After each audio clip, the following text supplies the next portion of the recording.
আচ্ছা, জীবনে কখনো কোনো মৃত ব্যক্তিকে গোসল করিয়েছেন? যদি কখনো সুযোগ হয় তাহলে সেই মৃত ব্যক্তিকে গোসল করাবেন। তখন খুব কাছ থেকে দেখবেন মৃত মানুষের দেহটা কতটা অসহায় লাগে, মৃত্যুর পরে মানুষের দেহ কতটা ভয়ের কারণ হয়ে দাঁড়ায়। সুযোগ পেলে রাতে লাশটা পাহারা দেবেন, তখন বুঝতে পারবেন প্রিয় মানুষটার লাশ রাতের বেলায় আপনার কাছে কতটা অদ্ভুত লাগে, কতটা ভয়ের কারণ হয়ে ওঠে, কতটা আতঙ্কের কারণ হয়ে যায়। সুযোগ পেলে মৃত ব্যক্তির শরীরে একটু হাত লাগিয়ে কিছুক্ষণ তার স্পর্শ নেবেন। আপনি তখন উপলব্ধির সুযোগ পাবেন এই পৃথিবীতে বিশাল প্রভা প্রতিপত্তি মৃত্যুর পরে কতটা নির্যাতনের রূপ নেয়। সুযোগ পেলে আপনজনদের লাশ কবরে নামাবেন খুব আগ্রহ নিয়ে। শেষবারের মতো মৃতদেহের মুখটি একবার দেখার চেষ্টা করবেন এবং বারবার উপলব্ধি করার চেষ্টা করবেন এই মৃতদের সাথে অনন্তকালের যাত্রার পথে এটাই আপনার জীবনের শেষ দেখা। সুযোগ পেলে মাঝে মধ্যে কবরস্থানে গিয়ে নীরবে কিছুক্ষণ দাঁড়াবেন। এরপর মনে মনে চিন্তা করবেন জীবনের লাভ ক্ষতির হিসাব। এই মৃত মানুষগুলো এই পৃথিবীতে কি করে গেছেন, কাদের রেখে গেছেন। যাদের রেখে গেছেন তারা কি কখনো এই মৃত মানুষগুলোকে স্মরণ করার জন্য কবরস্থানের আশেপাশে একটি বারের জনকে দেখতে আসে? আমাদের জীবনটা বড় অদ্ভুত, বৈচিত্র্যময়। আমরা এর জন্যে, ওর জন্যে, ধন সম্পদের জন্যে, ঐশ্বর্যের জন্যে, বাড়ি গাড়ি টাকা পয়সার জন্যে কত না মায়া দেখাই, আগ্রহ দেখাই, আরো চাই আরো চাই আমাদের। অথচ এই জীবনে আমরা মৃত্যুর কথা না ভেবে, পরকালের জবাবদিহির কথা না ভেবে কিভাবে আরো সম্পদ অর্জন করতে পারি সেই চিন্তায় বিভোর থাকি। হায় রে জীবন, এখনো সময় আছে, ফিরে আসুন মহান রবের দিকে।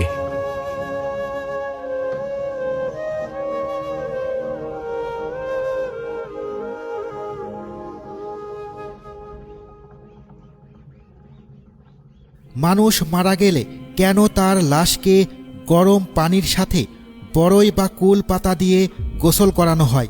পৃথিবীতে অসংখ্য ঔষধি গাছপালা থাকা সত্ত্বেও কেন এই বড়ই পাতাকেই বেছে নেওয়া হয়েছে?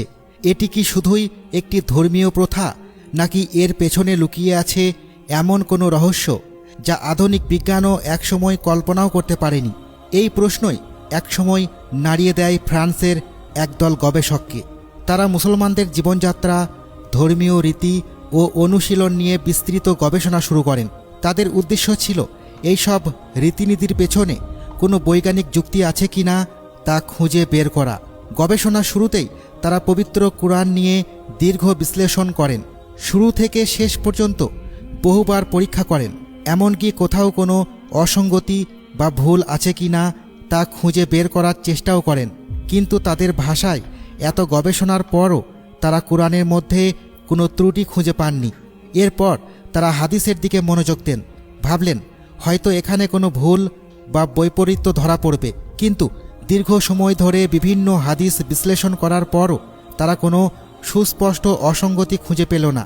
তখন তাদের গবেষণার ফোকাস ঘুরে আসে মুসলমানদের একটি বিশেষ প্রথার দিকে, মৃতদেহকে বড়ই পাতা মিশ্রিত গরম পানিতে গোসল করানোর প্রথা। গবেষকরা সিদ্ধান্ত নিলেন এবার সরাসরি পরীক্ষা করে দেখা যাক। তারা একটি পাত্রে পানি নিয়ে মুসলমানদের ব্যবহৃত পদ্ধতি অনুসারে তা গরম করলেন এবং তাতে বড়ই বা কুল পাতা যোগ করলেন।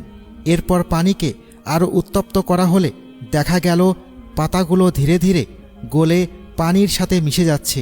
বিষয়টি আরও গভীরভাবে বোঝার জন্য তারা সেই পানিকে গবেষণাগারে নিয়ে গিয়ে বিস্তারিত পরীক্ষা চালান। ল্যাবরেটরির পরীক্ষার ফলাফল দেখে গবেষক দল সত্যিই হতবাক হয়ে যান। তারা দেখতে পান 4 থেকে 10 মিনিট বড়ই পাতাসহ পানি ফোটানোর পর সেই পানি এক ধরনের শক্তিশালী, সম্পূর্ণ প্রাকৃতিক অ্যান্টিসেপটিক তরলে পরিণত হয়। অর্থাৎ এটি জীবাণু ধ্বংস করতে সক্ষম একটি প্রাকৃতিক পরিষ্কারক উপাদানে রূপান্তরিত হয়।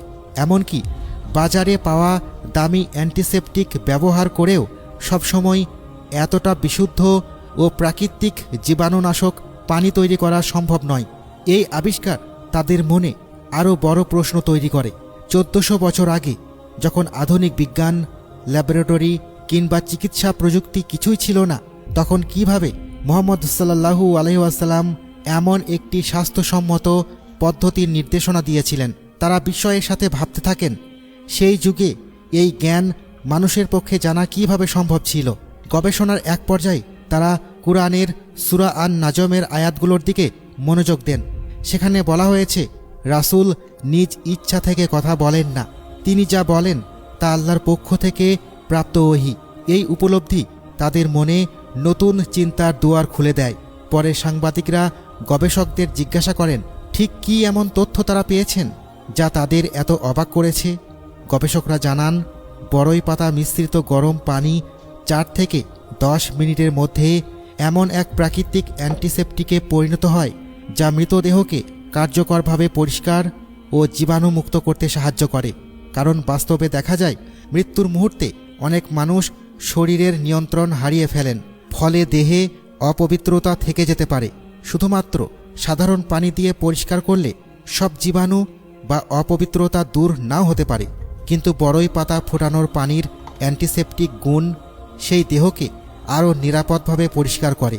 সবচেয়ে আশ্চর্যের বিষয় হলো, আলাদা করে বড়ই পাতায় এত শক্তিশালী ঔষধি ক্ষমতা দেখা না গেলেও যখন তা গরম পানির সাথে ফোটানো হয়, তখন এক ধরনের রাসায়নিক পরিবর্তনের ফলে পানির পরিষ্কার ও জীবাণুনাশক ক্ষমতা বহুগুণ বেড়ে যায়। ফলে সেই পানি দিয়ে মৃতদেহ গোসল করানোর পর দেহটি আরও পরিচ্ছন্ন ও জীবাণুমুক্ত অবস্থায় শেষ বিদায়ের জন্য প্রস্তুত হয়। শতাব্দীর পর শতাব্দী ধরে চলে আসা এই প্রথার পেছনে লুকিয়ে থাকা বাস্তব উপকারিতা আজও মানুষকে বিস্মিত করে, ভাবায় আর মনে করিয়ে দেয় অনেক সত্যই আছে যা মানুষ পরে আবিষ্কার করে, কিন্তু যার নির্দেশনা অনেক আগেই দেয়া হয়েছিল। সুবহানাল্লাহ।